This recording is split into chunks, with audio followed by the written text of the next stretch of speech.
Hi, I'm Maddie, And I'm Abigail, and this is two writers. Many Wrongs. Normally, we're two writers doing many wrongs, but today, We're going to be three writers talking craft. We are interviewing Kristin Harmel today, and we are so excited to have her here. super excited. For those of you watching on a visual media, I have her book, her latest book, The Paris Daughter, sitting right behind me. If you can't see this visually, you can tell by the way I'm describing the fact that there's a book behind me that it's there. Highly recommended. It was a really fun read, very heartwarming. We are so excited to be interviewing Kristin Harmel today. She is a New York Times bestselling author, with her work having been translated into more than 30 languages. She is also the co-founder and co-host of the web show Friends in Fiction. So welcome, Kristin. Thank you so much for being here. Thanks so much for inviting me. It's a pleasure to be here. Yeah. So we are both starting out our writing journey. We are both in the process of finishing our manuscripts and starting to query agents. So we really want to go back to kind of the beginning of your writing journey, because you are, so well established. You have 14 books, like an incredible writing career. How did it kind of get started? Like, what did your publishing journey look like? Okay, great question. I've never wanted to be anything but a writer, except for a very brief blip in childhood where I was convinced I was going to be a pop star. But Amazing. I but love yes, that. but that didn't quite work out, largely due to the fact that my singing voice is absolutely terrible. That stood in my way. But I always knew this was what I wanted to do. But when I was a teenager, I thought, I think that writing a book right out of the gate is like an unrealistic goal, which in retrospect, it wasn't. I should have realized I could have done it sooner. I should have believed in myself sooner. I feel, and I say that when I go into schools and talk to kids also. Like, I think if you have a dream of doing something, Mhm. it's never too early to start. But to me, because I thought that was unrealistic, I started off as a journalist. And when I made that decision that I was going to pursue journalism, while I tried to figure out how to write novels, I figured I might as well start now. So I began pitching magazines when I was 16 and had my first journalistic articles published at 16 by cleverly omitting my age from the query letter. So they had no idea they were assigning these stories to a child. That's amazing. That's Oh my amazing. gosh. Yes. So that's how I actually started writing, but all that whole time I knew I wanted to write books. So I began writing sports. I moved into other kinds of writing. I did medical writing for American Baby and Men's Health. I wound up working for People magazine for a while. And finally when I was 23, I began to write. And so like I know the two of you studied creative writing in school, but I didn't. I was a journalism major and a Spanish minor. I didn't know how to go about writing something creative. Mhm. So the way I taught myself, and I was an avid reader, a huge reader. I still am, and I think that's necessary if you want to become a writer. But I began by picking apart 3 books that were in the genre I wanted to write in. So I took 3 novels that were successful in the genre that I was targeting, and this was 20 years ago. So the genre that I started off in was, at the time, called chick lit. So it's basically Oh, what we right. would Yeah, now be yeah. calling a romantic comedy, but at the Hmm. time, it was like the chick lit craze, right? So I picked 3 chick lit books, and I outlined each of them. So I would start with the first chapter, and I would write maybe like 2 paragraphs summarizing that chapter and talking about, like, this is when the characters were introduced and this is when this conflict was introduced, and like just kind of trying to understand how each of those books was assembled. And then I spent months with those 3 outlines, reading them over and over and over because I wanted to internalize the rhythm of a book that worked well. And then when I felt like I had done that and I felt comfortable and I felt like I knew the way those books were structured inside and out, I sat down and wrote the outline for my first novel. Um, which was the first novel I sold. I wrote it between 2003 and 2004. It came out in early 2006, although I had sold it in 2004, and it was called How to Sleep with a Movie Star, but I have to say it's not a real how-to guide. It was a novel about a magazine journalist who gets involved with a movie star, and it's this whole thing. Um, so that was my first novel, and the way that I got an agent for that book was actually sort of roundabout and also sort of silly. So I was in 2003, I was 23 turning 24. And I knew I wanted to write books. I was working on this novel, but I still thought, like, oh, no one's going to take me seriously at that age as a novelist. I'll write a nonfiction book. But okay, so you guys, you ready? You ready for how dumb this is? Yeah. I was 23 and my idea for a nonfiction book was like a book about how to survive your 20s. I was Oh, barely surviving my 23rd year, never mind this the is rest of my wonderful. 20s. Love this. But I learned all about how to write a nonfiction book proposal. Mm. And I did that step by step and wrote a really good proposal for a ultimately stupid book. But because the proposal was good and the writing and the proposal was good and the writing and the sample chapters was good, that landed me an agent. So the agent said, oh, we're not going to sell this book. This is just not a good idea.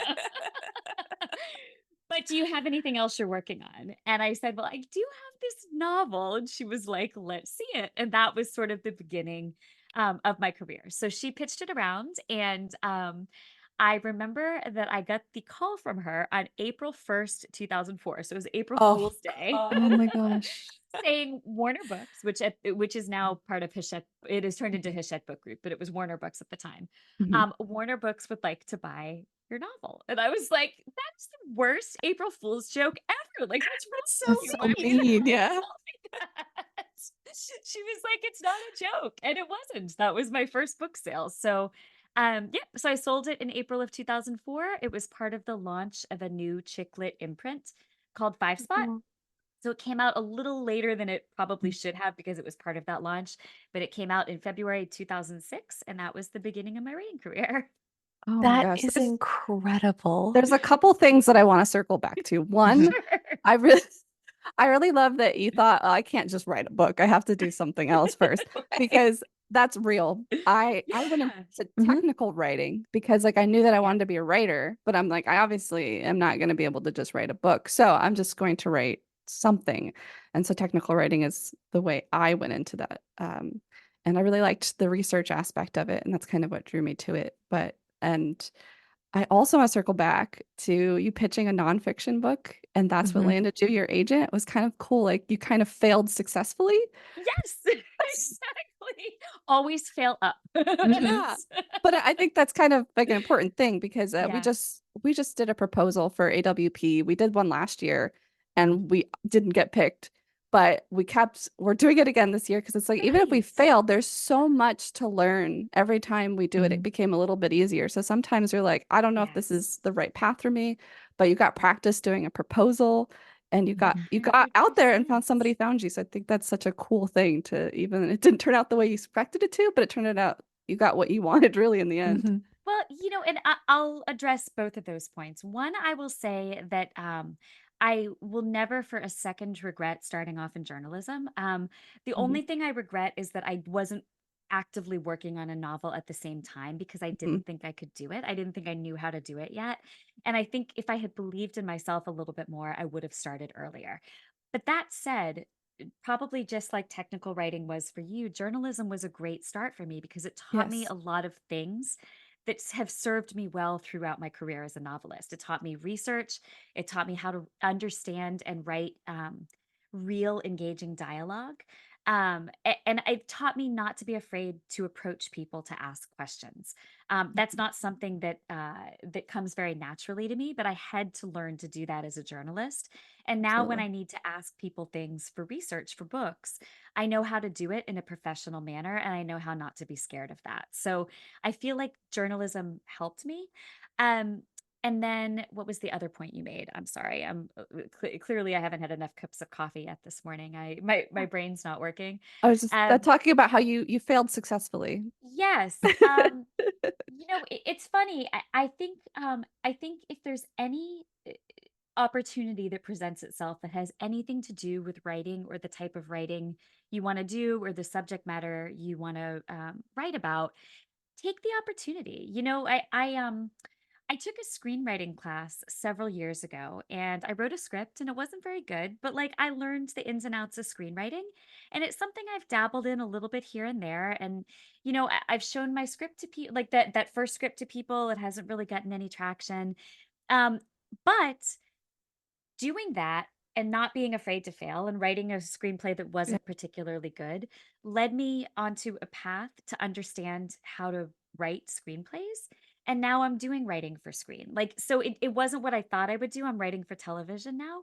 But So cool. I have that skill set Yeah. because I tried and essentially failed Mhm. at my first feature script. You know what I mean? So like Yeah. no time is ever wasted. And I also feel like even if this television thing doesn't work out, I have learned so much about creating stories for screen. So like none of Mhm. it's ever wasted. It just goes into the big boiling stew of who you are as a writer. That's right. Well, and in TV, the writer is king, you know, in Yeah. features, they're not. So maybe you're again, failing up in There that you way. Who go. knows? Exactly. That's Um, right. are you still with the same agent that you originally started with? I'm not. So that's actually kind of another thing I wish I had done differently. And it's maybe Hmm. a good lesson as we're talking about y- things that make us better writers or Hmm. better career writers. My first agent was not a good fit for me. So my first agent Mhm. did sell my first book, and I will always be grateful. And it was a great relationship at the time. But she didn't really I was the only type of what I was writing that she represented, and she didn't Hmm. really understand it. And Mhm. so because I had failed into that sort of like as you said, or like Yeah. I kind of Yeah. backed into that agent Right. relationship, I wound up with an agent who primarily represented nonfiction. Hmm. And the type of fiction that she represented wasn't what I was doing. So like I just wasn't something she was comfortable with, I think. And Sure. so the stars aligned, and I did get that first publishing deal, and she represented my second book also. But it turned out not to be a great fit. And I think if I were to do that again, even though it worked out great and, no regrets, if I were to do something differently in my career, it would have been to spend a little bit longer trying to find an agent who represented my type of books, or at the very least understood the type of book I was writing. Hmm. Sure. Um, and again, it wasn't a bad experience. Mhm. Um, but I think I would have had a stronger start to my career, even if it started a little bit later, if I had an agent who was a little bit of a better fit. Does that make sense? Yeah. How did you find Totally. your current agent? Because that is one of my big worries. I've heard from a lot of Yeah. different writers about, you go with this agent because Yeah. that is the option in front of you, and you think, well, this is my chance. And Yes. then, again, not that it's a bad relationship, but it just Yeah. isn't right for longevity. So how did you find the Yes. agent you're currently with? So it is much easier, I would say, to find an agent once you've already been published. So, Hmm. which is so crazy because you obviously have to have an agent, to get into one of the big publishing houses. So it's like Yeah. you're kind of trapped, right? But once I made the decision that that agent and I probably needed to part ways, I had a talk with her and we talked about it, and she understood where I was coming from and agreed that, like, maybe we weren't on the same page. And it probably helped, quite honestly, that my books weren't doing very well at the beginning of my career. So she was probably like, "Great, like my thousand, Uh-huh. I'm not getting my $1,000 a year in commission from you, Uh-huh. okay?" Yeah. Um, and then I actually wound up with another agent who was recommended to me by my editor at the time. So I had a great relationship with my editor. And when I said, I think I need to part ways with this agent, she said, Yes, I agree with you. You do. And here is who I think you should go with. And so I did sign with a second agent. And that agent represented me for my next four books, which were two more chick lit books and two young adult novels. And then around 2010, I was turning 30. No, 2009. I was turning 30. Um, I knew I was just kind of growing out of writing chick lit Mhm. books. Like, and it's funny because now I'd like to circle back to writing romantic comedy, but it was a different Mhm. type of book Yeah. that was popular then. And it was I was never writing it because I thought, like, this is my calling to write this type of book. It was because I was Mhm. in my 20s and I thought this is what I'm Yeah. supposed to be writing. Like, Sure. Mhm. no one's going to take me seriously if I try to write something with more depth. And again, I wish I hadn't thought that way. Like, that was me not Yeah. believing in myself. Mhm. But by the time I was turning 30, I think I thought, I can't see myself doing this for the rest of my career. And I had this idea for a historical fiction book. And I pitched it to my agent at the time. And she said, "No, you can't write that. It's not on brand for you. It's not a Kristin Harmel book." Mm. And I was like, "But I am Kristin Harmel, and I'd be Right. writing Yeah. it, so wouldn't it be a Kristin Harmel book?" And We she was like, contain "No." multitudes. Yeah, exactly. She said, "No, it's just it's not on brand." And I said, "Okay, I get that, but this is really what I want to be doing, and this is a book I believe in. So what if we sell it under a pseudonym?" And she Mm. said, "To be honest with you, I just think you can't do it." Like, she thought I wasn't capable of writing this historical fiction book, and she said it Rude. kindly, like, it wasn't Yeah. like a mean Sure, sure. thing. She just Uh-huh. didn't see my skill set Mhm. serving that type of book well, because she'd only Mm. seen me write chick lit, right? Mhm. And probably write chick lit with enthusiasm that was clearly fading, because it just Mhm. wasn't where I belonged. Right. Um, and so we had a long talk about it, and I said, "This is really what I want to do." And she said, "I don't think I could represent you in that." And I said, "Okay, I think I have to find a new agent." And she was like, Mhm. "Okay, like I wish you well." And like that was kind of that. And then I did the same thing. I talked to my editor at the time, and I talked to other writer friends at that time too, and said, Mhm. Sure. "Who do you know who who is a good agent who supports writers who have a different who like might Mhm. shift course during the course of their career, like who might Yeah. want to get out of the bubble that they're in, if that makes sense." And the name that kept coming up was Holly Root. Mhm. And so I sent an email to Holly Root and said, "This is who I am. These are the books that I've published. This is why I'm leaving my current agent, who I really, really like, but like we just have different different visions for the future of my career. Mhm. And this is my idea for a new book. Here are some sample chapters. Here's the outline." And she got back to me and said, "You could totally do this. I love it. It's where the industry's going. Let's do it." And so I've been working with her ever since. And that book became The Sweetness of Forgetting, which was my Mhm. 2012 novel, my first Mm. historical fiction. And before that book came out, it had done better and sold more copies in pre-orders than all of my previous 6 books combined. This was the Wow. book that I That's couldn't amazing. write. Oh, I So, Oh love my um, I gosh. love so that. that's not just a story about finding agents. That's a story about Yeah. believing in yourself, which I, as Love I that. have explained to you when I talked about, being afraid to start earlier. I'm not great at believing in myself. I've gotten better at it over the years. But Mhm. that's something I'm not a person who's like, "Yeah, I'm Yeah, yeah. amazing and I'm going to do that." Um, no, this was something I really had to Mhm. say. It was like a reckoning with myself. Like, I'm turning For sure. 30. Mhm. Like, who do I want to be? And I knew Mhm. it wasn't who I was then as a writer. It was who I could see myself being. And I had to make the decision, is it worth it to take that risk to become that Mhm. person and that writer?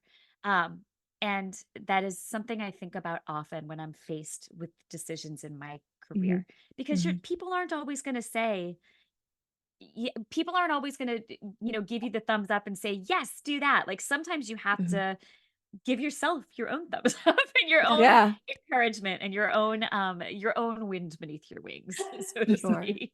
I mean, Maddie and I joke all the time. We are definitely our own worst critics, but we are each other's greatest champion. So Yep. anytime I'm feeling down on myself about my writing, I'll talk to Maddie and she's like, "You're amazing. You can do anything." And like the same thing, vice versa. That Yeah, is and I awesome. know You need friends like that. Hmm. talking about confidence though is really funny because this podcast is called Two Writers Many Wrongs, which kind of Hmm. shows you exactly how we feel about ourselves in our writing. Yes, yes, I get that. Yeah, no, constantly making mistakes. I'm really interested, and I know that Maddie is as well, because she really delves into the like research aspect of everything. How do you start researching for one of your new novels? Like, what does your research process look like? Okay, so when I am researching a novel, I usually begin with the general idea. Like, so I write historical novels. So usually I write historical novels. So I usually begin with, okay, it's going to be set in Paris, and it's going to be about document forgers, because I've come across something about document forgers in the research and I've thought that could be interesting. So when I have a basic idea like that, I begin by reading everything I can get my hands on about that subject matter. So anything directly related to it, but anything peripherally related to it also. And Mhm. so, I've written many books now set in World War II France, so I don't have to start from scratch with that. But I did write a book a few years ago called The Forest of Vanishing Stars, which was set in World War II Poland, or Eastern Poland. It's actually now Mhm. Belarus. And I didn't really know much at all about that area of the world during World War II. So I really did have to start from scratch. So when I say reading everything I can get my hands on, it would include anything I can find that would allow me to feel comfortable writing in that world. So Mhm. not just stuff about to use the example I gave earlier, which was the Book of Lost Names, not just Mhm. stuff about document forgers, but also stuff about who was using document forgers. Were document forgers working, in Paris, or were they working on escape lines? Like, who were they moving? Who, like, how did they do? Like all of the Mhm. things that you have to answer. So I Mhm. read as much as I can, and that usually takes me a few months. And it is during that reading process that the threads of the book are beginning to come together in my head. So as I'm doing that reading, I'm thinking like, "Ooh, okay, there were some document forgers that worked for this organization that was in the unoccupied zone toward the beginning of the war. And they specifically worked in this area that helped children get out of France. That could be something interesting to write about. Okay, I'll write about that." So, like, that part of the story began to come together. And then I began to read about that. Like, how were these Mhm. children gotten out of France? And, just keep following the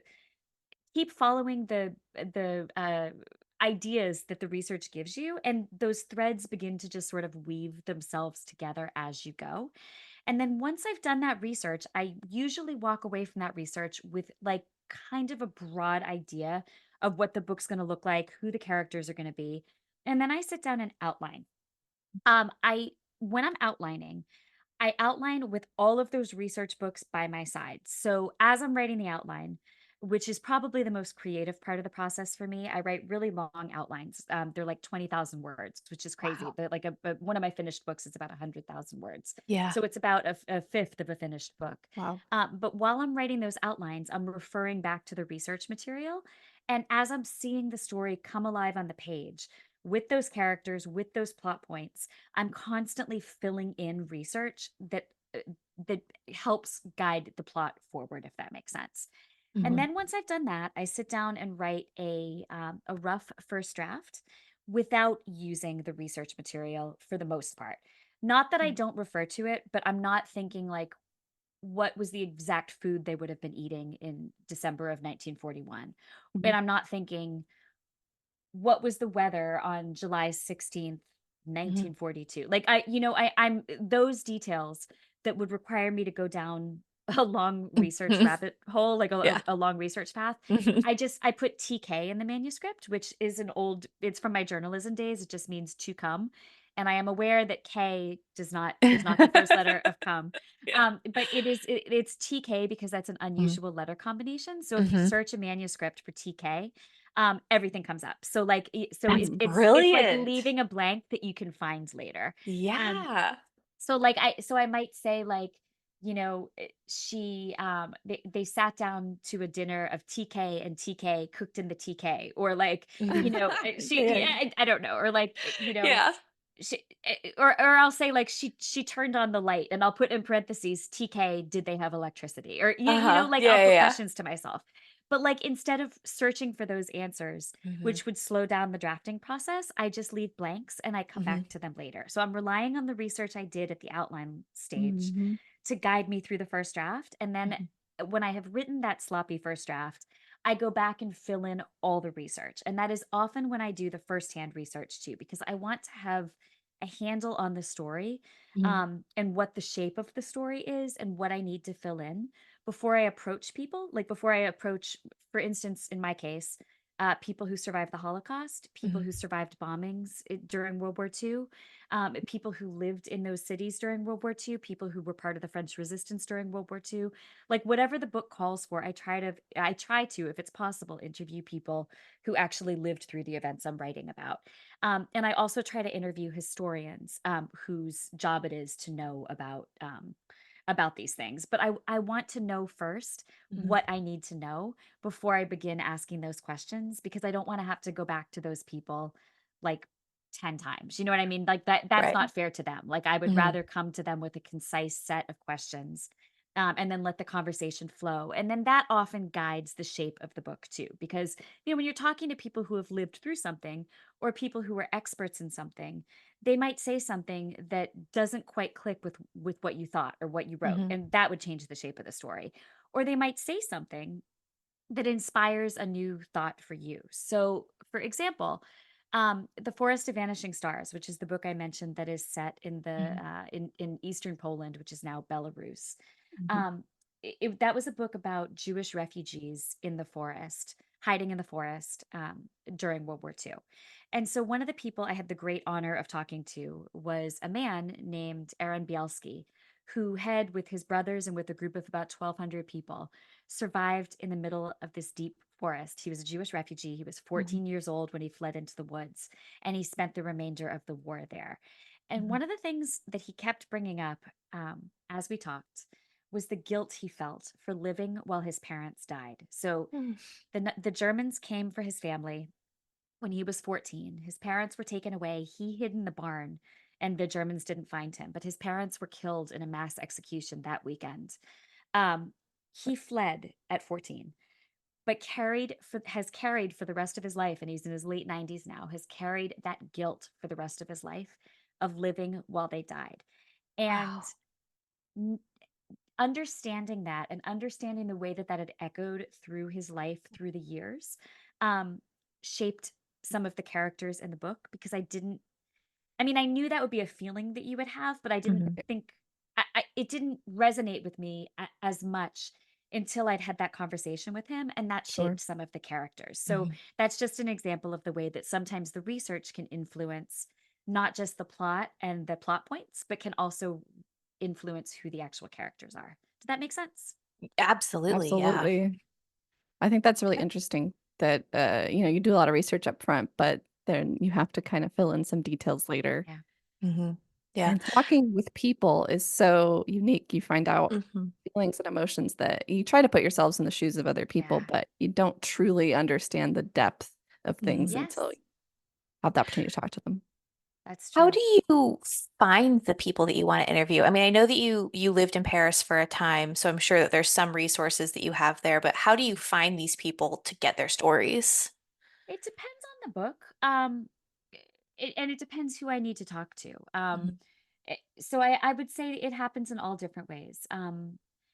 Often, if I'm looking for a specific Holocaust survivor, like somebody who has survived specifically in the forest in Yeah. Belarus or specifically in Paris, Mhm. I might reach out to my local Holocaust Education Center, Mhm. who I have a relationship with. Mhm. I have a relationship with the people there, and they know me, and they know my writing, and they know my work. And they often are able to put me in touch with somebody or direct me to another organization that they work with who can put me in touch with somebody. So that's been one of the ways I've done it. Sometimes it's just reaching out to people that you can Mhm. find on the internet. So, like for The Paris Daughter, for example, which was my most recent novel, one of the characters is a wood carver, a master wood carver. And I didn't know anything about wood carving. So Mhm. I started off reading a book about wood carving, which was excellent. It was a book by, I think the man's name was David Esterly. He was a famous master wood carver, but he has passed away. So he was not somebody Mhm. who I could read the book and then reach out to. So I just started looking for wood carvers, and I found one in South Carolina named Mary May, who teaches wood carving classes in addition to being a wood carver herself. And I thought, you know what? Why don't I Mhm. try? And I emailed her and said, "This is who I am. This is what I do. I have a bunch of questions for you about wood carving. Would you be willing to spend a little bit of time with me?" And she said, "Yeah, absolutely." So that was how I educated myself about wood carving for The Paris Daughter. Um, for The Forest of Vanishing Stars, because so much of it takes place in deep in a forest, Mhm. and I am not a very survivally person, so like it doesn't so much about surviving in a forest. Mhm. Um, I I um, I reached out to a man who had written. He had a PhD. He is Belarusian, so he lives in Belarus, Mhm. and he lives in the middle of this forest that I was writing about. He has a PhD, Perfect. and he is an English language tour guide. He leads tours into this forest, Oh my and he gosh. wrote a book about the flora and fauna of the forest. Mhm. So he had this tour company that was online, and I knew he had written this book, and I had read the whole book, which was like a kind of a dense, like textbook type book, Mhm. but it was enormously helpful, and I learned a lot. But then I reached out to him and said, "Hey, I'm writing this book. I don't know much about the Nalibaki forest specifically. Like, I could really use your help."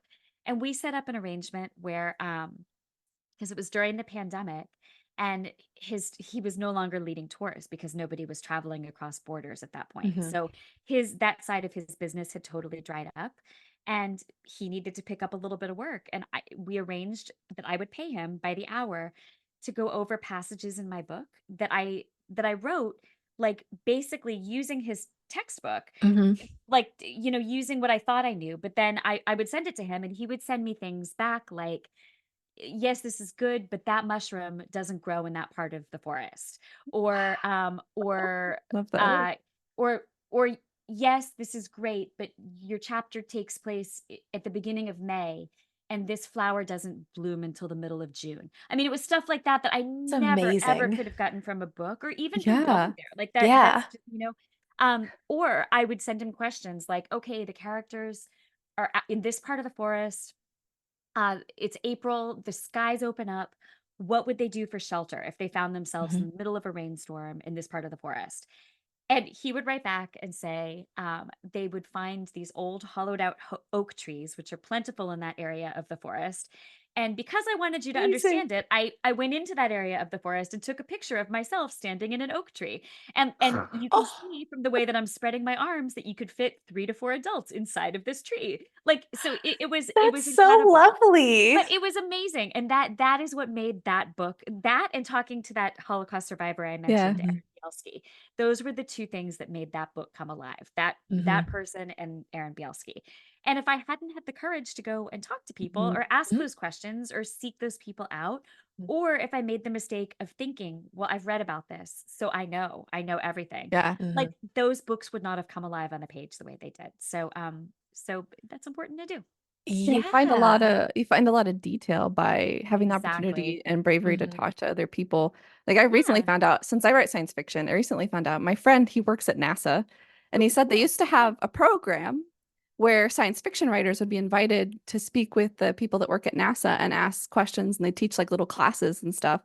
And they don't currently do Cool. that right now, but I told him like if that ever happens again, let me know. But he also said like Yeah. a lot of the people that work there are happy to like if you email them, they like That's talking awesome. science. And so like that's something that you just don't know. It like you telling me that story gave me the courage. Like maybe I will just find someone that I'll Mhm. ask around, have him ask around and see who would be Yes. willing to talk to me about stuff. So Yeah. that's I so cool. it opens up things that you wouldn't think, that like you almost wouldn't think to ask. Like things come up in conversation that you're like, "Oh my God, I never thought about that." But Mhm. those things can sometimes wind up being the things that shape your book. And I think that Yeah. bringing those kind of details of like sight and smell and all of those things, like those Mhm. are the things that make the characters and the world that you're writing about truly come alive. So I think it's Mhm. important. It's really important to have those conversations. Yeah. Well, Yeah. and I can just imagine somebody who has lived through that, or maybe their parents have lived through that, Yeah. reading that book and like Yeah. having that small moment of like, oh, this person really took the time to do that research. Like I bet that means the world to the readers who can relate with that. Like that's incredible that you put Mhm. that much care and thought into these things. Because I feel like the majority of people wouldn't even they'd be like, yeah, a mushroom in the woods Yeah. and whatever, and kind of Yes. so it's that is so beautiful to me that you go that in depth for your book's accuracy. That's amazing. Well, I appreciate you saying that. I, I'm published very well in Israel. I have a great Mhm. publisher there. And of course, in Israel, there are a lot of Holocaust survivors or descendants Mhm. of Holocaust Mhm. survivors. And I probably get more email from readers in Israel than anywhere else except for the United States and maybe Mhm. Canada. I get a lot of from Canadians also. But a lot of the people who write to me from Israel are writing to say, this is exactly what my mother went through, but Mhm. like now I understand it for the first time. Or Mhm. sometimes I'll get emails from older people who were children during the Holocaust who will say yes, this was exactly my experience, or this is exactly what happened. And I've never read about it. Like I've never read Hmm. it written quite this way before. That's And that's something incredible. I do take really seriously because Right. I realize that if I have people like that who have lived through these things that I'm writing about, or who are children of people who have lived through these things I'm writing about, then I would be doing them a disservice if I just used my imagination rather than Hmm. Right. filling in the research blanks correctly. Hmm. Um, and I feel like it serves the historical record much better to get it all right. Does that make sense? Absolutely. Absolutely. I think too, like a lot of the reasons that, I mean, I know for me as a reader that kind of looking for yourself a little bit, finding little pieces Mhm. of your identity. And so being able to find yourself and recognize yourself, it Yeah. kind of helps you feel like I'm not alone. Somebody else understands. This is, Yes. like finding a song on the Mhm. radio that you're like, this is exactly how I feel, but in a much Yes. larger Yes. context. And it's just Mhm. really good to point to, like, you want to know what my experience was like? You have to read this book. Oh, It so yeah, captures that. exactly. Yeah. Love that. I do want to move forward just a little bit and Sure. talk about Friends in Fiction. Sure. You guys have been doing your web show for over 4 years now, which is Yeah. absolutely incredible to me. How did you guys kind of find each other, and how did you start that community? Great question. So, Friends and Fiction, which you can find at friendsandfiction.com or on Facebook or YouTube, just Mhm. by searching for Friends and Fiction, or on Instagram as well. We are a community of about 250,000 readers, founded by 5 New York Times bestselling authors. There were actually 5 of us who founded it, one left the group. So, Mhm. the founders were myself, Mary Kay Andrews, Christy Woodson Harvey, Patty Callahan Henry, and the fifth was Mary Alice Monroe, who's no Mhm. longer with the group, but who is still a good friend of all of us and Mhm. we still support. She Yeah. just wasn't able to find the time to do it. It's Mhm. Sure. extremely time I consuming. mean, you guys do it every Yes. Wednesday. It's incredible that you put We it out once do, a but week. there's so much more than just the show. Like there's so Hmm. much behind the scenes stuff that takes Yep. so much of our time. So I Yeah. can certainly understand her having to make the decision Hmm. to Yes, back away. absolutely. But so now it's run by the 4 of us: myself, Christy Woodson Harvey, Mary Kay Andrews, Patty Callahan Henry. All 4 of us are New York Times bestselling authors. Um, I think between us we have something like 80 plus books published. Like That's we've been It's doing incredible. this Yeah. really. incredible. It's awesome, right? But although Yeah. most of them are Mary Kay's, she's been doing this longer than all of us. Um, but the way that it started was during the pandemic. It was early April, I believe, of 2020. So we had all 5 of us, the original Mhm. founders, we all had book tours that had been canceled abruptly because of Mhm. the pandemic. So we were worried about reaching readers and we were worried about supporting independent bookstores. So if you'll remember, at the beginning of the pandemic, a lot of independent bookstores had to close because they weren't selling like essential items, Yep. which I would dispute that because I think books are Hmm. always essential, but I Agreed. understand if they weren't selling toilet paper and food. Um, Even when they were allowed to reopen, though, a Hmm. lot of them were not actually able to open to customers. Like, they had to sell books out of, like, they would drop them off at customers' houses, or they'd sell them out of, like, a window or whatever, Yep. Yeah. right? Or even when they were allowed to open, they didn't have gatherings. So, Hmm. and for independent bookstores, I think a lot of their income and a lot of their foot traffic comes from having author events. And so there were just no author events in that part of 2020. And we were all just really concerned that one of the tolls of the pandemic would be that independent bookstores across the country would close. Hmm. Yeah. So we got on a Zoom to talk about how to reach readers, how to support independent bookstores. And it was the 5 of us plus the author Christina McMorris, who wrote Sold on a Monday. And we talked and we talked and we drank some wine and we talked some more. And by the end of the conversation, we thought, wouldn't it be fun if we as authors did this more formally and met on Facebook in a way that people could watch us, like did like a Hmm. Facebook Live so that people could watch us. And every week we reminded people to support independent bookstores. And every week we picked an independent bookstore that people could order from, Hmm. uh, like, order their books from. Yep. Because at that point, independent bookstores were beginning to turn to selling their books Yeah. online. Yep. Um, and so Christina decided she wasn't able to do it because of timing. The 5 of us started doing it on April 15th. We went live on Facebook. We thought we would do it for 7 weeks. I specifically remember saying, we'll do it through Memorial Day, which would have been Yeah. 7 Wednesday nights. We'll do it through Memorial Day. because by Memorial Day, everything obviously will be back to normal. Oh my goodness. Oh Yeah. no. So Mhm. as Yeah. you recall, things were not back to normal Yeah. 7 weeks after that. They were not normal by Memorial Day. But by the time we were closing in on Memorial Day and we Mhm. realized, like, okay, this is the situation now, like it's not changing for a while. We had also gathered thousands of people who were watching us live every Wednesday night. And Mhm. we thought, like, okay, like we're doing something here. We're connecting a community of readers. We're connecting with these readers. And we want to begin to showcase other authors. So we began showcasing other authors the week after Memorial Day, which was the first week of June, 2020. Our Mhm. first author guest was Kristin Hanna. Our second author guest was Delia Owens. Mhm. And we have just gone from there. Like we've invited I watched huge your Emily best-selling Henry authors. episode and I loved it, but I I love love Emily Henry Emily too. Henry. Oh my gosh, she's the best. I think we've actually maybe had her twice now. I Yeah. can't Yeah. Yeah. Yeah. remember. She's fantastic. She's Mhm. represented by my same literary agency also. I love her. So Oh, she's like my agency sister. Yeah, she's the best. Isn't she the best? Mhm. I love her new book. And Christina Lauren too. They're also Yes. Oh my represented. gosh. yeah. We share a Mhm. literary agent, a publicist, and an editor.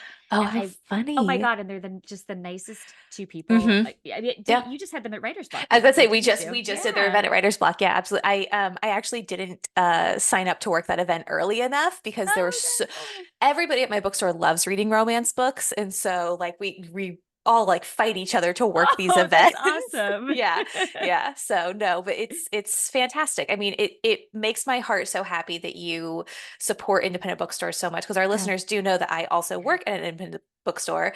And I know that your latest book tour that you did for The Paris Daughter when it came out in paperback, you only visited independent bookstores, and Yeah. Love that that. is it's just it's so lovely to me. Thank you. Do your agent, publicist, anything like that, do they ever like argue with you about any of that? Do they support it? I mean, how does that work? Everyone's very supportive of that. I think Mhm. we all feel the same. I think anyone who works in publishing feels the same about independent bookstores. I I mean, love it. Good. they're the lifeblood of our community. Mm-hmm.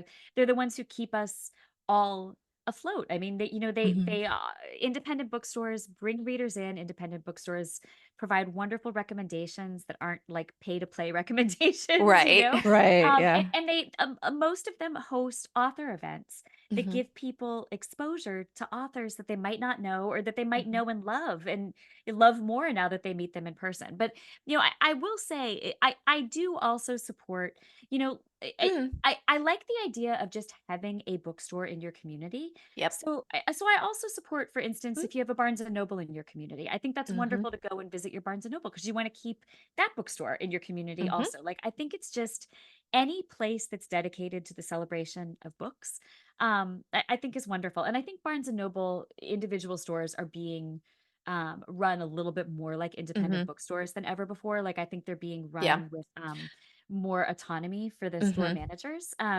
Yeah.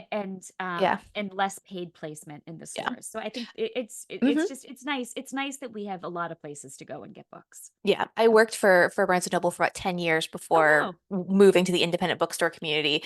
And the new CEO of Barnes and Noble is really pushing the our booksellers are the heart of our communities. That's awesome. And I love that anytime that they value the booksellers. Yes.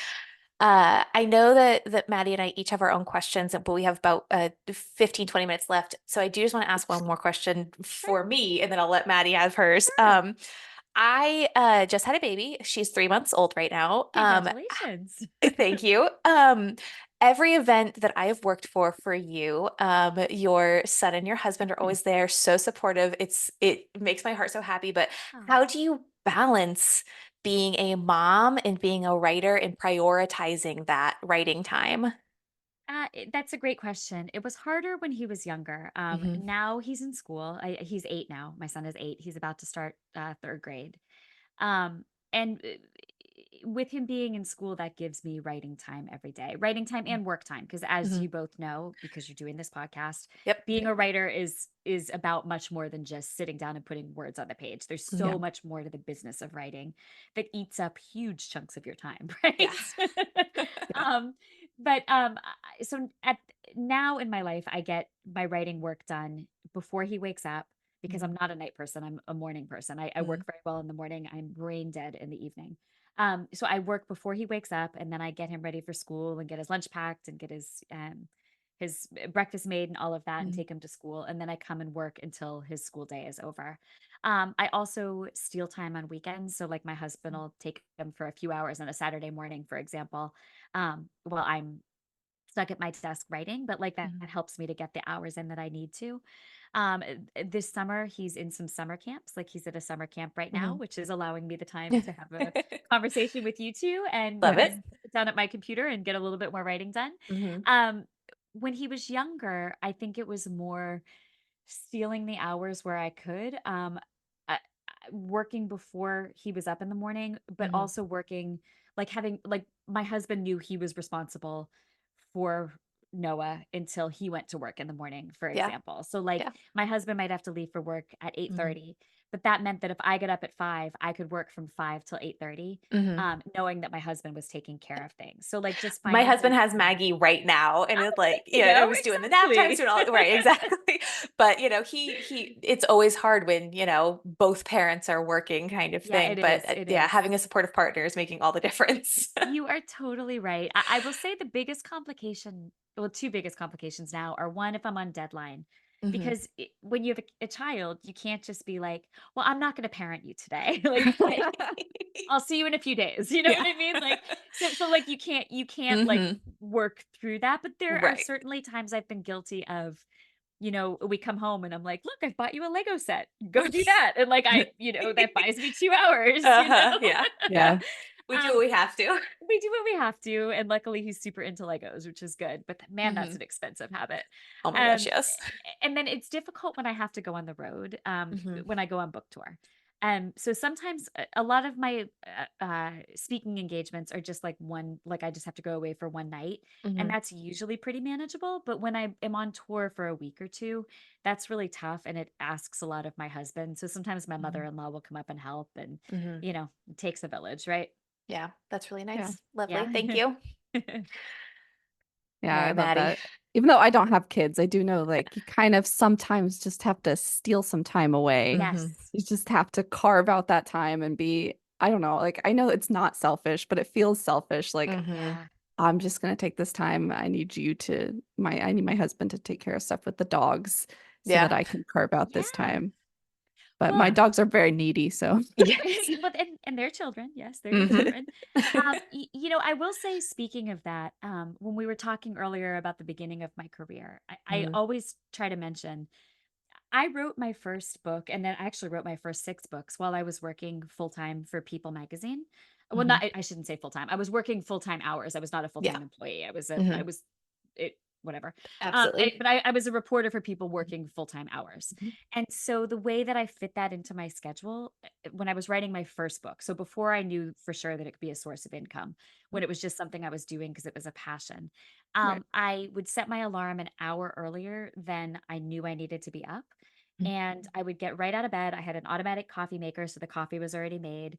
I would get out of bed, I would pour myself coffee, and I would sit down and work for 1 solid hour until my real alarm went off at the beginning of the day. So I wouldn't even brush my teeth. I wouldn't get Mhm. breakfast. Like I wouldn't do anything except pour that coffee, sit in a chair for 1 hour, and work until the alarm went off. And I probably was writing just maybe 500 words a day, which Mhm. doesn't feel like that much. It's maybe like two double spaced pages. Right.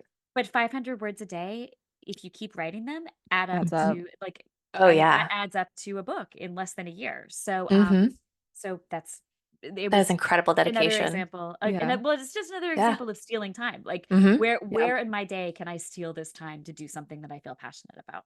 Yeah. Yeah, I've been doing that lately because my Good. husband, like I used to just sleep in and wait till my husband gets up because he doesn't work until 9. But I've started forcing myself to get up at 7:30. So Mhm. like I get my coffee, I feed the dogs, I let them back in, and then I drink my coffee and I sit for like 30 minutes drinking my coffee and just let myself write a little bit. It's not as long as an hour, but Mhm. it gives me enough time before my husband gets up that it's just quiet in the house. Good. And I get to have a little bit of time just to write Mhm. when it's quiet. What a gift. Mhm. That's Yeah. awesome. Yes. Yes. Very rare to have those moments. Exactly. Um, so I do have a question that I think might be a good question to end on.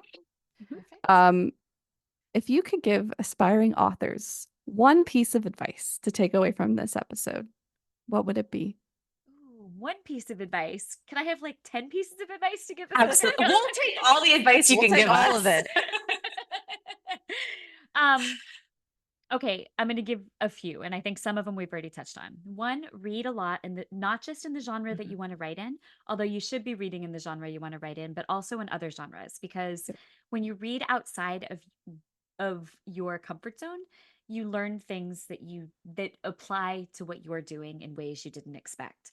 So you might be writing a space opera, but reading historical fiction would be helpful, right? Yes. Because you might see something about the way that an author wove in details or wove Yes. in um or did something with setting or did something with a small story on a large stage. Like there are things you pick up from books that are not like yours that help you in your side of the craft, I think. So that's one Absolutely. tip. So read often, and note what you like when you're reading. Like really try to read as a writer. Like take note of things that are working and things that aren't working. I think that's important. Outline. Not all writers outline. I know you guys just did an episode on plotting versus pantsing, which I'm sure people can listen to on all podcasting Yes. platforms. Yes. Thank you. And so we'll have a big that'll probably be a bigger unpacking of the logic between the two. But I think if you're trying to write a first book, having an outline is a great idea. It doesn't mean you have to do that for the rest of your career. I would recommend it to somebody trying to write a first book because having an outline is both a roadmap and a safety blanket, and it helps guard against writer's block. And I think one of the biggest things that happens when people are writing a first book is that you get halfway into the book and you think, I don't know where I'm going, or this isn't coming together. And you just kind of get stuck in that saggy middle of the book. And and you get discouraged and you think, I'm not good at this, and you don't find your way out and you put it aside and you never come back to it. And you've written 50,000 words and then just stopped. And I think if you have an outline, you know that there's a way out of that saggy middle, because the saggy middle is something that we all deal with, even this many books in. I mean, I think I'm working now on my 17th or 18th book. And like Oof. I still get mired in the middle. I get into the middle, I lose enthusiasm. I think like I'm terrible at this. The jig is up. They're gonna realize I can't write books. Like to me, all of my self doubt as a writer is experienced when I'm in the middle of a book. Um, no, I love 95% hearing. of it. 5% is at the beginning, but I'm like, this book Mhm. is terrible. But no, you're excited at the beginning, but then your excitement kind of peters out, and you're in the Mhm. middle, and you're like, where do I go? But Yeah. if you have an outline, you know where you're Mhm. going. So you might not be excited about it in the middle, but you're excited about getting to the next part. And I think that sometimes pushes you over the hump, and you can come back and edit that middle that kind of felt long and uneven to you at the Mhm. time. You can come back and condense it and edit it and make I it better. I really love that because so right now I'm in the process of editing it to a point where I feel like I can start querying. Oh, I did great. the first part, like the first third, I did fast. Like it was so Yep. fast doing all the edits. And then I got to the middle and I had I think about 16 breakdowns on the way through the middle. And I'm like, I can't do this. I just can't do this. And then like I got to like the very end of the middle and I was like, I don't think I can do this. I think I just lied to Mhm. everyone and I don't know what I'm doing. And what I did was I went back and I read my outline and then I Mhm. read like Yeah. the last part, like where the climax was and everything I've been Mhm. building to. And I got so excited and it was enough to push me to like where I'm like now I'm working on the very end of the novel Mhm. and Amazing. thinking it's going to go a lot faster than that middle. But that middle was such a slog and I Yes. really got stopped Mhm. multiple times. So it's nice to hear that it's Yes. not just me.